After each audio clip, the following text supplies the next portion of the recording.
এবার আওয়ামী লীগকে বাঁচাতে উঠে পড়ে লেগেছে ভারতীয় সরকার।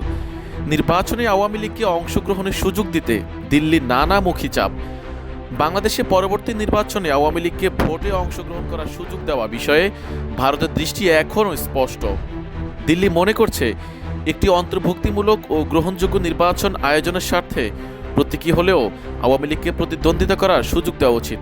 ভারতের এই মনোভাব সম্প্রতি অন্তর্বর্তী সরকারের কাছে পরিষ্কারভাবে জানানো হয়েছে। ভারতের এই অবস্থানের পেছনে আছে শ্রীলঙ্কা ও নেপালের সাম্প্রতিক রাজনৈতিক উদাহরণ। বাংলাদেশের জুলাই গণহত্যার অভিযোগে আওয়ামী লীগের রাজনৈতিক কার্যক্রম নিষিদ্ধ হলেও অন্তর্বর্তী সরকার দাবি করছে দলটি নির্বাচনে অংশগ্রহণ করতে পারবে না।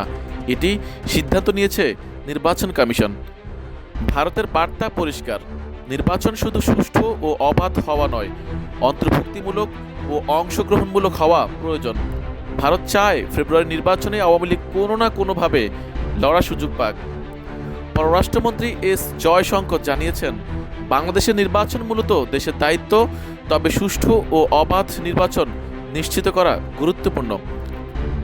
শ্রীলঙ্কা ও নেপালের উদাহরণ ভারতের যুক্তি সমর্থন করছে। 2022 সালের জুলাই প্রেসিডেন্ট মাহিন্দা রাজাপাকসের সরকারের বিরুদ্ধে দেশ জুড়ে বিক্ষোভ হয়। রাজাপাকসকে প্রাসাদ পর্যন্ত দখল করতে বাধ্য করা হয় এবং পরবর্তীতে নির্বাচন আয়োজনের সময় তার দলকে ভোটে অংশগ্রহণের সুযোগ দেওয়া হয়। ফলশ্রুতিতে শ্রীলঙ্কায় রাজনৈতিক ও অর্থনৈতিক স্থিতিশীলতা ফিরে আসে। নেপালে চলতি বছরের সেপ্টেম্বরে প্রধানমন্ত্রী কেপি শর্মা ওলির সরকার জেনজির আন্দোলনের চাপের মুখে পদত্যাগ করে। সাবেক প্রধান বিচারপতি সুশীলা কার্কি অন্তর্বর্তী প্রধান হিসেবে দায়িত্ব গ্রহণ করেন।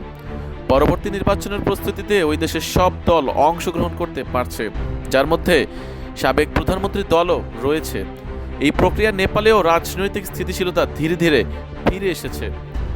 ভারতের এই উদাহরণ ঢাকার কাছে বোঝাতে চাচ্ছে, বাংলাদেশের উচিত হবে শান্তি, প্রগতি ও সংহতির স্বার্থে দেশের সব প্রধান রাজনৈতিক দলকে নির্বাচনে অংশগ্রহণের সুযোগ দেওয়া। অন্যথায় অন্তর্বর্তী সরকারও নির্বাচন প্রশ্নবিদ্ধ হওয়ার দায়ে অভিযুক্ত হতে পারে। দিল্লির বিশ্বাস, বাংলাদেশ এই জটিল পরিস্থিতি মোকাবেলায় সমাধান বের করতে পারবে। তবে আওয়ামী লীগকে ভোটে অংশগ্রহণের সুযোগ দেওয়া হবে কিনা তা এখনও নিশ্চিত নয়।